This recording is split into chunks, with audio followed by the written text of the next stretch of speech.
Saya lama menyendiri 5 tahun. Sampai jadwal saya itu pernah berbulan-bulan tak pulang-pulang. Ditanya sama sepupu saya, kapanlah kau berbini? Aku nanti kak berbini kalau dapat 5. Apa? Hafal Quran, tamat pesantren, tak pernah pacaran, akulah laki-laki pertama yang dia kenal, dan tak punya medsos. Saya pun terkejut, jadi juga yang kucakapkan itu. Saya seorang guru mengaji, ingin menikah tapi masih ragu. Satu, gaji saya, berapapun gaji itu tidak akan cukup kalau perempuan itu tidak punya sifat qanaah. Kalau gajimu 1 bulan 1 miliar, tidak cukup, karena dia mau perawatan di Bangkok, dia mau jadi artis Korea, matanya begini putih, tak pernah cukup.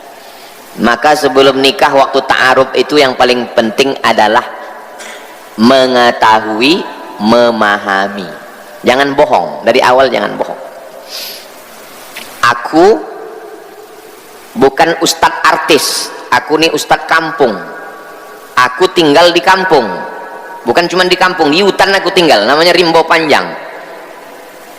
Datanglah utusan dari Jombang kemari, survei untuk menengok. Waktu itu jalan Kamboja ini kulam lele jumbo banyak. Saya sudah siap waktu itu kalau keluarga itu tak mau. Satu-satunya bangunan yang ada cuma bangunan rumah Oma itu. Aula tak ada, kelas tak ada, ini semak hutan jalan. Datang orang.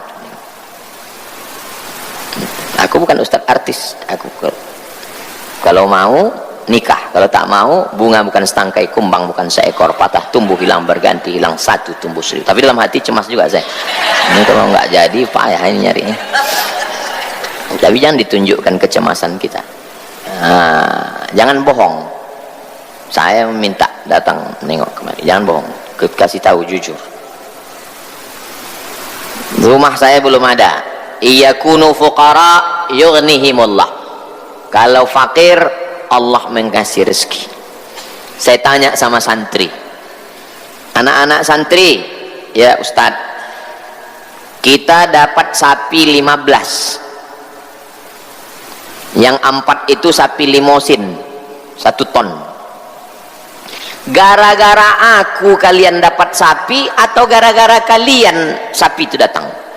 Gara-gara Ustadz, kata anak santri. Terus kutanya, kalau gara-gara aku, kenapa waktu belum ada kalian tak ada sapi itu datang? Jadi gara-gara siapa? Gara-gara kami, katanya. Kalau gara-gara kalian, kenapa sapi itu tak datang ke rumah ayah kalian? Gara-gara aku atau gara-gara kalian sapi itu datang? Diam orang itu semua. Gara-gara kita berjamaah, itulah kenapa sapi itu datang. Nah, itulah makanya orang-orang tua dulu kalau ditanya, ini rumahnya Pak, rezeki anak, katanya kan. Nah, itu sebetulnya tauhid itu. Artinya apa? Ada rezeki itu yang dititipkan Allah setelah kita bersama. Kalau begitulah mengertinya seorang ayah perempuan, takkan dinikahkannya anaknya dengan penyamun, koruptor, penjahat. Karena dia tahu ada rezeki bersama. Saya buka bersama di Hotel Pangeran, hall ratusan orang. Apa kata bapak yang mengundang? Istrinya cerita, Ustadz, dulu pertama kami menikah, kalau bertamu ke rumah orang, tutup pintu. Kenapa? Takut mereka kami minjam beras, Pak Ustadz. Sekarang buat acara buka bersama di hall, makan gratis. Banyak orang susah waktu nikah, dibukakan Allah pintu rezeki. Sayangnya saya tak ada anak gadis, tabungan masih sedikit, calonnya juga belum ada. Insya Allah, Allah bukakan. Ada jodoh itu udah ada masing-masing. Man from Mars, woman from Venus, kata orang barat. Laki-laki datang dari planet Mars, perempuan dari planet Venus, bertemu di bumi. Kalau kata orang Melayu, asam di gunung, garam di laut, besua juga dalam belanga. Nah, jadi orang Melayu ini dia lebih banyak ke makanan, makan.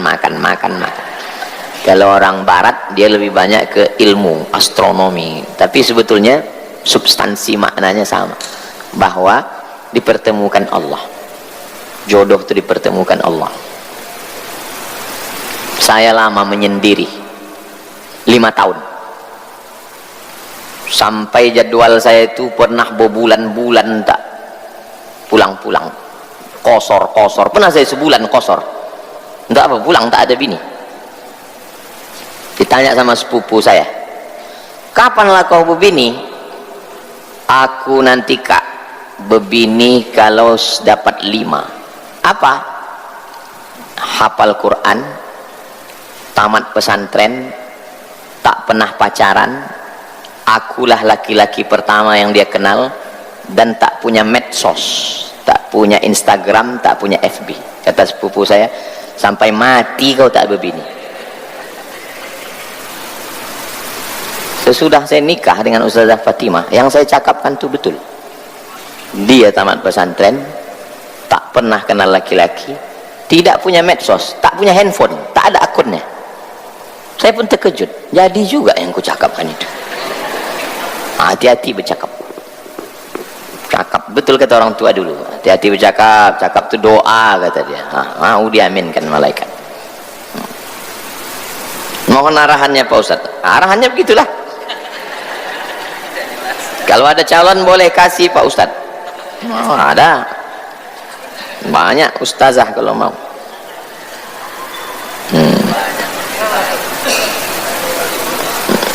Kalau boleh guru Ma'had Az-Zahra, nanti kita buat.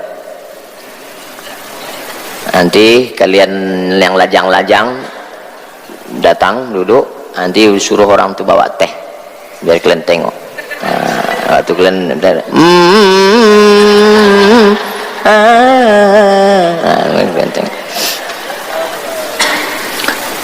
bagaimana hukum adab dalam Islam suami istri yang sering mengunggah kemesraan? Wah, ini menyindir saya nih, karena kemarin jalan di kebun teh itu, seperti memperlihatkan percakapan romantis,